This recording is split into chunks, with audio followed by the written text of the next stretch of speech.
Hey Writer Rebels, Nanowrimo is coming up in November, so what am I going to be working on this year? Stay tuned to find out.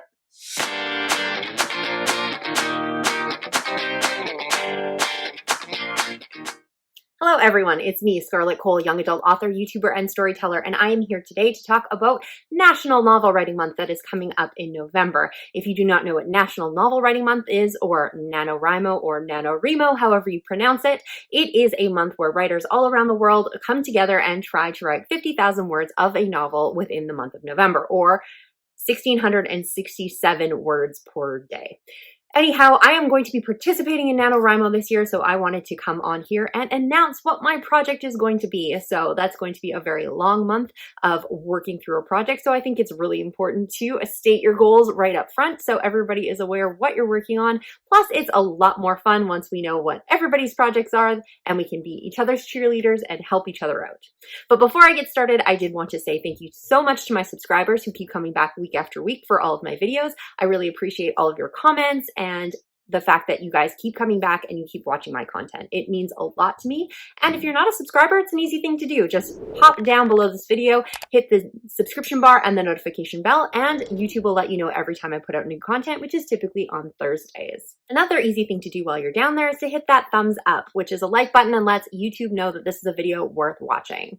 All right, so National Novel Writing Month. I have not participated in the last few years. However, I have been involved in, some of the community stuff and cheerleading for some of my friends, but I really wanted to get back at it. I have two novels that I have actually released that were NaNoWriMo projects, and that is Keeper of Shadows and Sleepless. So it is really exciting to kind of get that energy flowing and get going for NaNoWriMo.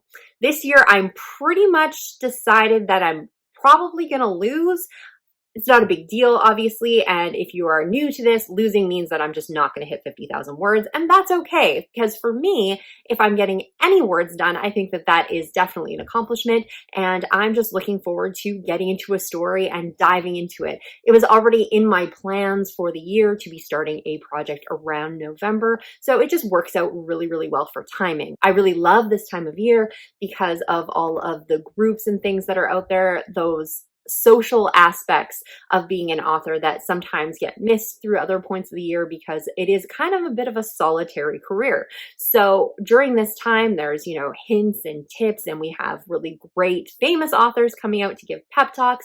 There are community events that you can attend and all of that sort of fun stuff. So I am really pumped to get started for this. I haven't really done much for Preptober. If you don't know what Preptober is, that's basically getting ready for NaNoWriMo in the month of October.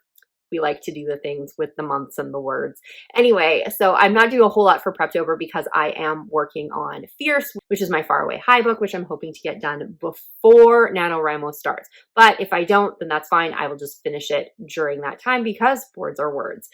So like I said, I've pretty much expected that I'm going to lose NaNoWriMo, and there's several reasons for that. Number one is that it is budget time at my office, so I have to be doing budgets and focusing on that and having my energy into those sorts of things. So there will be overtime involved, and there's going to be days where I'm just going to be brain frazzled and I'm not really going to be able to write very well. I am going to try to still sit down, and maybe it's going to be the release that I need, a little bit of a break, but we will see how it goes. And I do want to be careful with myself because obviously if I'm stressed and busy with that and stressed and busy with writing, then that's not going to make for a good combination. But if one is relieving the other, it could be a really great thing. Secondly, my whole first week of November is pretty much going to be a wash. So going into November, that last weekend of October, I'm doing Comic-Con, which is going to be a signing.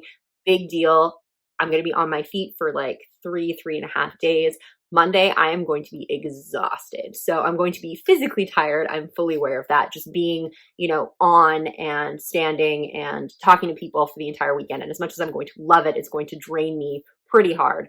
Plus, I'm going to have to take some time off from work to be able to do that convention. So I'm going to be needing to catch up on my work on that Monday, Tuesday, and then going into the Thursday, I start Romance Author Mastermind, which is a conference. It is virtual, but it's a super jam-packed schedule, so I'm going to be crazy, crazy busy with that. It does start Thursday night and runs all the way till midday Sunday, so I'm basically losing pretty much 4 days of writing. There's not going to be a lot of spaces to squeak things in. A lot of people are actually suggesting that I should probably get a hotel or go somewhere else to attend this conference because there's just so much information and so many like off-camera discussions that you're not going to want to miss.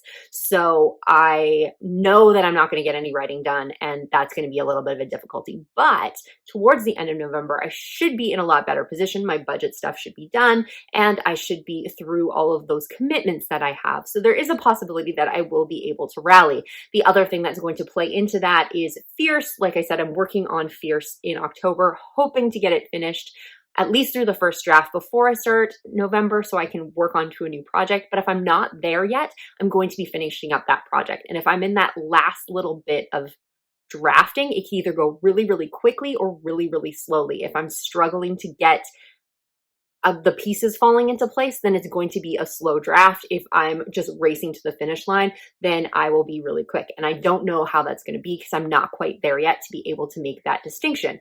Like I said, hopefully I'm going to be done by that point, so it's really not going to matter. However, there's a lot of reasons why I could totally win NaNoWriMo this year. And one of them being that I am going to this convention in October, and then I'm doing that conference right away. When I go to those things, I am so jazzed about writing when I'm done. I just want to write all the things and be 12 steps ahead of where I am. So it could be super duper motivating for me to get on top of getting onto a new project and just being psyched for that. And if I am in a really good mood and I'm really pumped for my project, then those words are going to flow a whole lot easier. So hopefully that's what's going to happen out of that. But obviously that's not something that I can guarantee.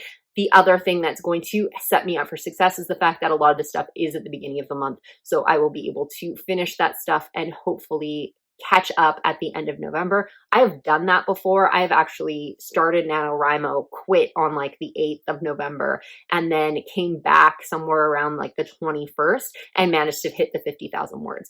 It can be done. I've done it before, and I would really, really like to be able to do it again. But the thing is, and the part that you're probably most interested in, is what am I going to be working on?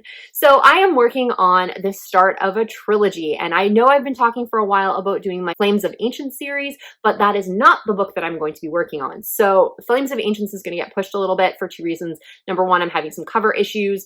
I'm not going to discuss that here. Number two, I also signed up for that signing in Salem in 2023, and as I get into talking about this project, you're going to see it's kind of got more of that witchy vibe than my Flames of Ancients series does.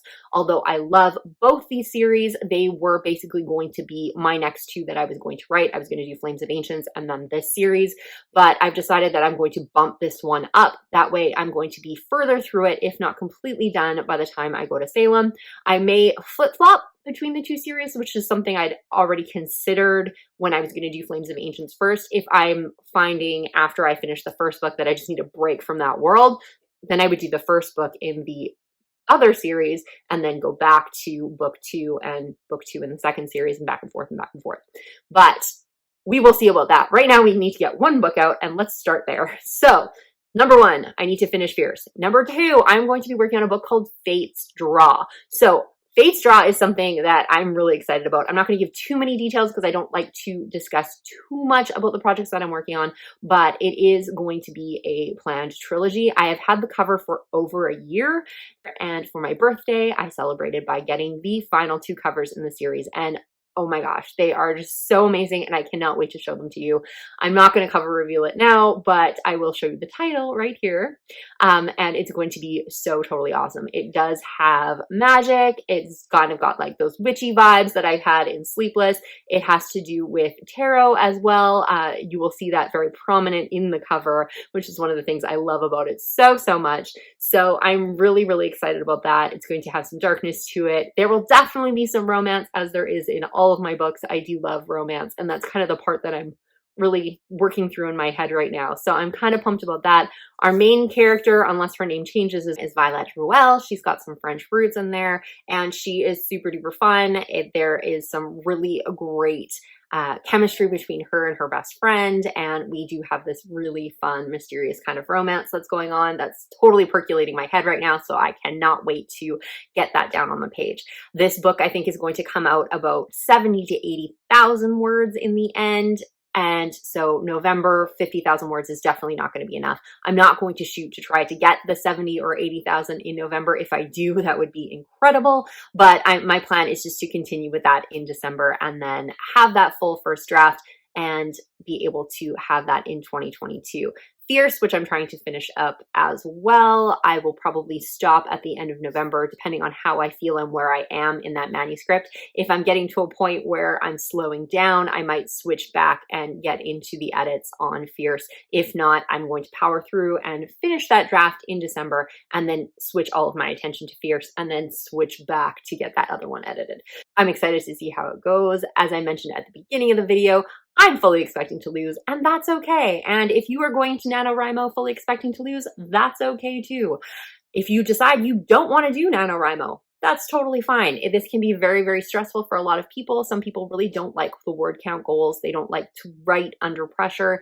For me, pressure is both a good thing and a bad thing. If I don't have any pressure, I find I have no push forward to get things done. But on the same note, if I have too much pressure, I kind of stress myself out. So NaNoWriMo is kind of fun and it's a nice little balance, and there's no big deal if you don't hit your 50,000 words. So it kind of gives me that pressure. It gives me the peer pressure as well, because I have friends that are competing in NaNoWriMo that will help keep me on track. But if I don't get there, oh well. So I'll be giving updates on how I'm doing, and hopefully you are going to do okay on your projects as well. So what are your projects? Make sure you leave them in the comments below, because I would love to hear the stuff that you're working on. Obviously mine is in the YA paranormal, which is kind of the vein that I have been writing in, so that shouldn't be a surprise to anyone, but I would love to hear what kind of projects are going to be coming out, because I can't wait to read them.